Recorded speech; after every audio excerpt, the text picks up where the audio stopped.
8वें दिन सबसे भीषण युद्ध, दुनिया का पहला कयामती हमला। 8वें दिन ईरान युद्ध बेहद खौफनाक हो चुका है। हालात ये हैं कि पूरा ईरान अब आखिरी जंग अमेरिका और इजराइल के साथ कर रहा है।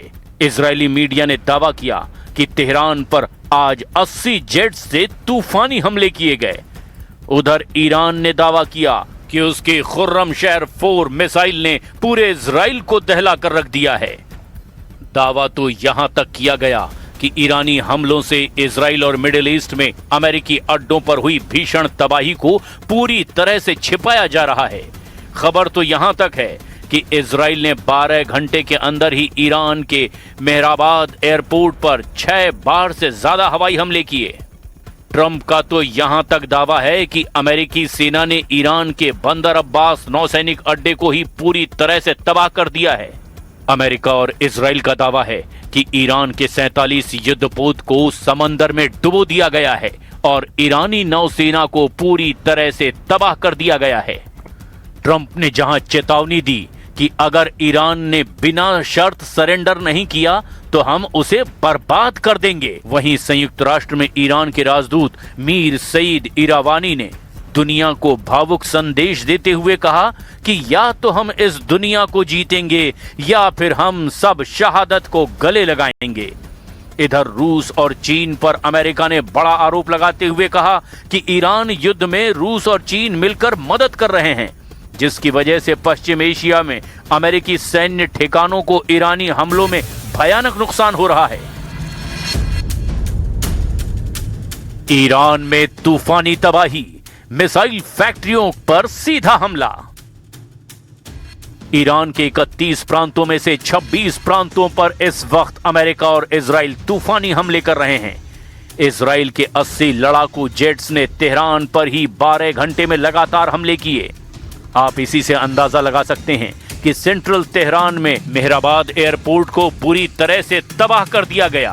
खबर तो यहां तक है कि इजराइल और अमेरिका अब ये मानकर चल रहे हैं कि ईरान पर 8 हफ्तों तक हमला करना होगा। इजराइल और अमेरिका की तरफ से ईरान पर हमले को लेकर क्या क्या दावे किए जा रहे हैं, जरा अब उसे भी जान लीजिए।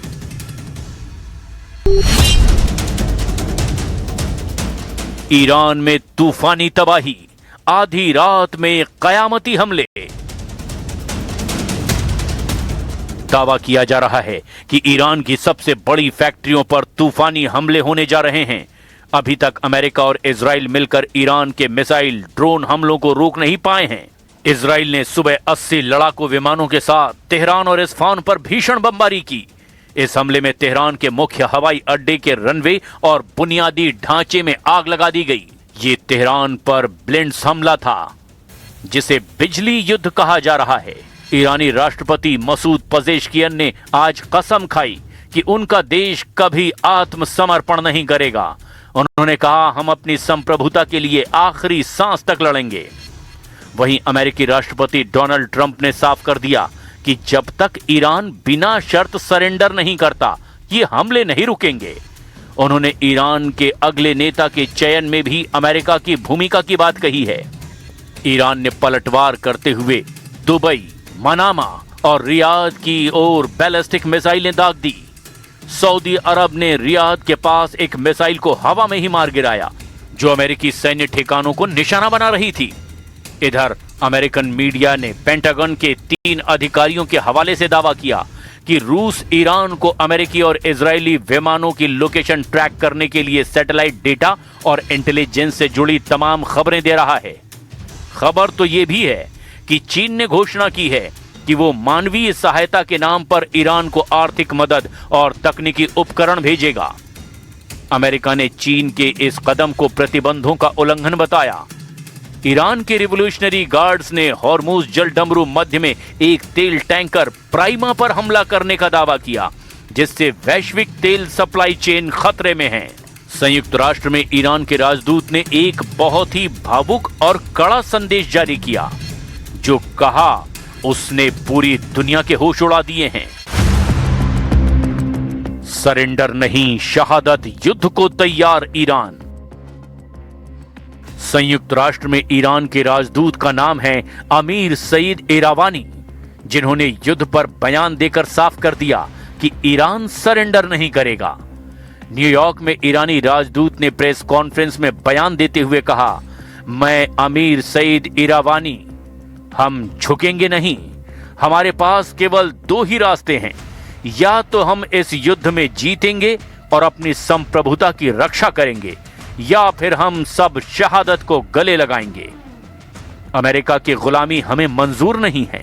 इस बयान से साफ हो गया कि ईरान फिलहाल किसी भी तरह से सीज फायर यानी युद्ध विराम या फिर अमेरिका की बिना शर्त आत्मसमर्पण की शर्त को मानने के मूड में नहीं है। शहादत शब्द का इस्तेमाल करके ईरान अपने नागरिकों और खाड़ी देशों के समर्थकों को एकजुट करने की कोशिश कर रहा है ताकि वे अमेरिका के खिलाफ खड़े हों।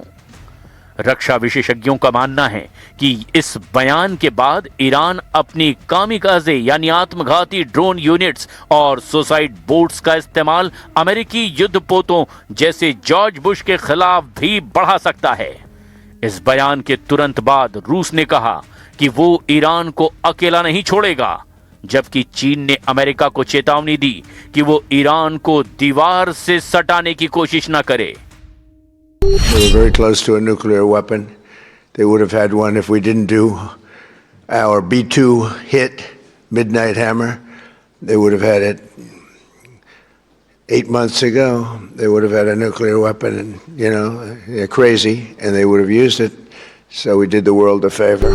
बस बज रही है, बार-बार सायरन्स बज रही हैं।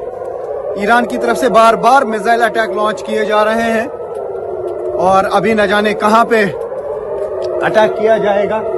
यहाँ पे पूरा रात का टाइम है और पूरा सन्नाटा छा जाता है। अब ऐसे हालात में देखना यह होगा कि ईरान तूफानी हमलों के बीच कैसे पलटवार करता है और रूस और चीन ईरान को किस हद तक सैन्य और खुफिया मदद पहुंचाते हैं।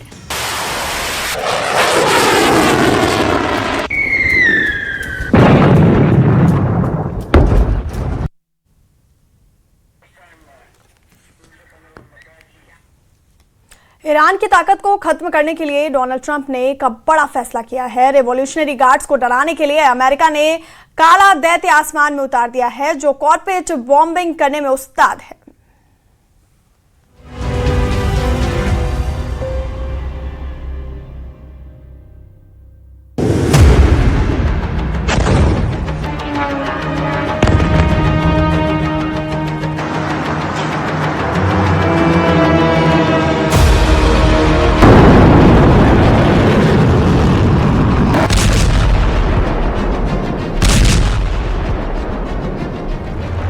इस युद्ध में ईरान ने मैसेज दे दिया है।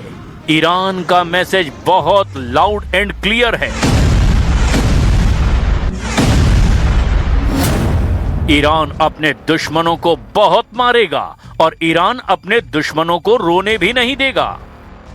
आसमान में टिमटिमाती हुई मिसाइल देखिए, ये सऊदी अरब का प्रिंस सलमान एयरबेस है। और फिर सऊदी अरब का सबसे खास अड्डा जहां अमेरिकी सेना भी तैनात है, वहां हुआ अटैक फिर देखिए।